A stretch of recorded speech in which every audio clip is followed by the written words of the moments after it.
Fala galera, bem-vindo ao CompuTips. Hoje a ideia é a gente falar sobre orientação a objetos, né? E o que é orientação a objetos? Orientação a objetos é um paradigma de programação. Mas então o que é um paradigma de programação? O paradigma de programação é uma ideia, é quase uma filosofia. Ela não tem relação nenhuma direta com a tecnologia. Um paradigma, ele na verdade orienta uma forma de se pensar. E o paradigma de orientação a objetos diz o seguinte: se você quer modelar uma situação do mundo, pense que tudo é um objeto. É claro que o paradigma de orientação a objetos ele pode ser aplicado à programação, e por isso que virou um paradigma de programação. E se tudo é um objeto, para orientação a objetos, o que é um objeto? Um objeto nada mais é do que um conjunto de características e funcionalidades. Vamos pegar um exemplo para ficar mais claro isso aí. Imagine, por exemplo, que você vai abrir uma conta no banco, certo? Você foi ao banco, encontrou um funcionário de um banco calote certo, e você quer abrir uma conta. Quais são os objetos que estão envolvidos nessa situação da vida? Você é um objeto, não fique ofendido. Para orientação a objetos, tudo é um objeto. Então todas as pessoas são objetos também. Só que você é um objeto do tipo cliente. O funcionário também é um objeto do tipo funcionário. O banco também é um objeto do tipo banco. E, mais incrível, a conta corrente, apesar de não ser uma coisa física, ela também é um objeto. Ela é o resultado dessa operação. Então, na verdade, quando se pensa em orientação a objeto, você não pensa nos objetos em si, e sim nos tipos, ou melhor, nas classes dos objetos. Então, quando você cria uma modelagem orientada a objetos, você define um conjunto de classes que representem aquela situação. Vamos pegar um outro exemplo. Imagine que você precise cortar, fazer a jardinagem na sua casa, certo? Você precisa comprar uma tesoura, precisa ter um cortador de grama, precisa ter um regador. Todos esses são objetos. Eles têm características, certo? E funcionalidades. O cortador de grama, por exemplo, tem um tamanho, tem a velocidade que gira o cortador, né? E tem a funcionalidade de cortar a grama.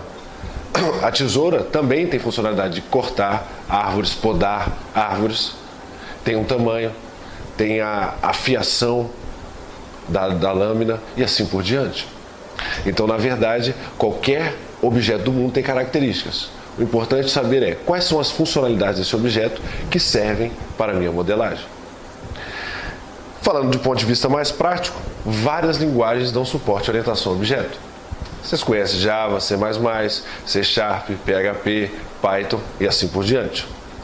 Agora, teve uma linguagem chamada Smalltalk, que foi a única linguagem do mundo que foi puramente orientada a objetos. Todas essas outras misturam conceitos. Puramente orientada a objetos foi Smalltalk, mas infelizmente sem sucesso no mercado. Ela serve do ponto de vista acadêmico, mas mercadológico não foi muito para frente, né? Então, se você entende que o paradigma é uma forma de pensar, puta que o pariu, e você precisa... Olha o telefone. Paradigma é uma forma de pensar. O paradigma não passa de uma forma de pensar. E você pensa definindo classes. E dentro dessas classes, você coloca características e funcionalidades.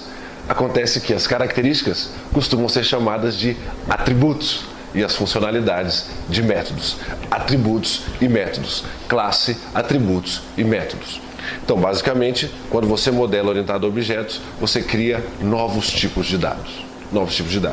E qual que é a vantagem disso aí? A vantagem disso, primeiro, se você cria uma classe, você pode reutilizá-la em um outro contexto. Então, a reutilização de código já é uma grande vantagem. A segunda é, se eu não preciso refazer os códigos que eu fiz, eu tenho um programa mais escalável. Então, eu posso começar a fazer mais aplicações reaproveitando o código que eu já fiz. E, por fim, se eu tenho um código que eu posso reutilizar e reaplicar em outros softwares, eu tenho um requisito melhor de manutenção, ou seja, a forma de melhorar a manutenção de código. Então, a orientação a objeto favorece isso. Galera, mais um exemplo. Imagine o seguinte, você já deve ter estudado na escola ou na universidade, certo? E ali existem alunos, professores, funcionários da escola, certo? Perceba que nesse cenário, você é um objeto. Você é um objeto que tem nome, deve ter uma matrícula, deve ter um sobrenome, uma idade, qual curso que está fazendo, qual disciplina, certo? E perceba que o colega do seu lado também tem as mesmas características, apesar de ser um objeto diferente. Então, na verdade, você, nesse cenário, é um representante da classe aluno, que tem características de nome, matrícula, etc. E o colega do seu lado também é um objeto da classe aluno. Percebam que as características e funcionalidades são compartilhadas, mas vocês dois são objetos diferentes.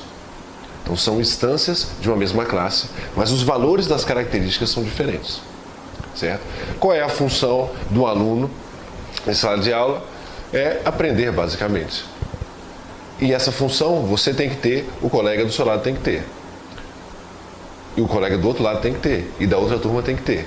Todos os alunos compartilham as características e funcionalidades. Os professores, a mesma coisa. Todos os professores têm o nome, sobrenome, matrícula, a disciplina que leciona, o curso que leciona e assim por diante. Só que cada professor é um objeto da instância, uma instância da classe professor. Então, lembre-se, classe, um modelo, objeto, a coisa em si, uma instância da classe, certo? Por hoje, de conceito, a gente para por aqui. No próximo vídeo a gente fala de abstração, encapsulamento, herança, polimorfismo, certo? E agora vamos para a prática.